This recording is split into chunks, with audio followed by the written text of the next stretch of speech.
আসসালামু আলাইকুম এভরিওয়ান, আশা করি আপনারা সবাই ভালো আছেন। চট্টগ্রাম মা ও শিশু হাসপাতালে নতুন একটি নিয়োগ বিজ্ঞপ্তি প্রকাশিত হয়েছে। চাকরি প্রত্যাশিত ভাই বোনেদের জন্য এটি একটি দুর্দান্ত সুযোগ। আজকের এই ভিডিওতে জানতে পারবেন চট্টগ্রাম মা ও শিশু হাসপাতাল নিয়োগ বিজ্ঞপ্তি সম্পর্কে বিস্তারিত। আশা করি ভিডিওটি শেষ পর্যন্ত দেখবেন।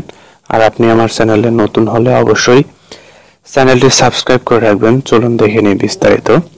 চট্টগ্রাম মা ও শিশু হাসপাতালের অন্যতম প্রকল্প চট্টগ্রাম মা ও শিশু ও জেনারেল হাসপাতালের নিম্নলিখিত পদে নিয়োগের জন্য যোগ্য প্রার্থীর নিকট থেকে দরখাস্তের আহ্বান করা যাচ্ছে। পদের নাম পরিচালক।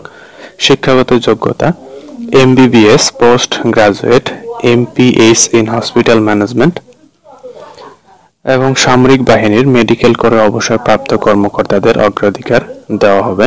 পরিচালক ফিন্যান্স বিভাগ, ফিন্যান্স। শিক্ষাগত যোগ্যতা এমকম, এমবিএ ইন ফিন্যান্স অথবা অ্যাকাউন্টিং। প্রার্থীকে সিএ, আইসিএম ডিগ্রিধারী হতে হবে।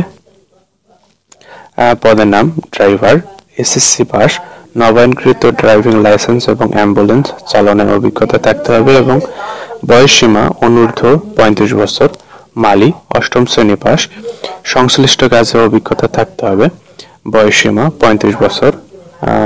চট্টগ্রাম মা ও শিশু হাসপাতালের অন্যতম প্রকল্প চট্টগ্রাম মা ও শিশু হাসপাতাল মেডিকেল কলেজের নিম্নলিখিত পদে নিয়োগের জন্য যোগ্য প্রার্থীর নিকট থেকে দরখাস্তের আহ্বান করা যাচ্ছে। পদের নাম অধ্যাপক, সহযোগী অধ্যাপক, সহকারী অধ্যাপক, বিভাগ নিউরো মেডিসিন। শিক্ষাগত যোগ্যতা বাংলাদেশ মেডিকেল অ্যান্ড ডেন্টাল কাউন্সিলের নীতিমালা অনুযায়ী উচ্চতর ডিগ্রি সম্পন্ন ও অভিজ্ঞ প্রার্থীগণকে অগ্রাধিকার দেওয়া হবে। পদের নাম সহযোগী অধ্যাপক, সহকারী অধ্যাপক, রেডিওলজি অ্যান্ড ইমেজিং। শিক্ষাগত যোগ্যতা Bangladesh medical and dental council এর নীতিমালা অনুযায়ী উচ্চতর ডিগ্রি সম্পন্ন ও অভিজ্ঞ প্রার্থীগণকে অগ্রাধিকার দেওয়া হবে। অভিজ্ঞতা না থাকলেও সমস্যা নেই, আবেদন করতে পারবেন।